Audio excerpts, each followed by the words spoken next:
నమస్కారం ఘంటారావానికి స్వాగతం ముందుగా ప్రధానాంశాలు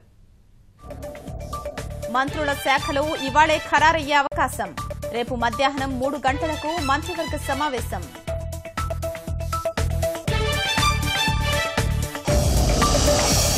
అసంతృప్తులపై చంద్రబాబు ఆగ్రహం క్రమశిక్షణ తప్పితే సహించేది లేదని హెచ్చరిక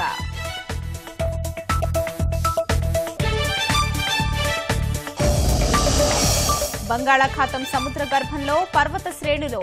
1500 కిలోమీటర్లు విస్తరించినట్లు గుర్తించిన శాస్త్రవేత్తలు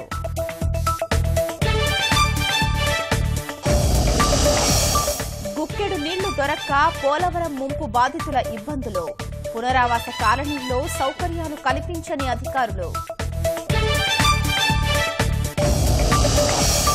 ప్రత్యర్థుల్ని ఓడించగానే పెళ్లి ప్రతిపాదన రెజ్లింగ్ రింగ్లోనే ఒక్కటైన జాన్సెనా నిక్కీ బెల్లా జోడీ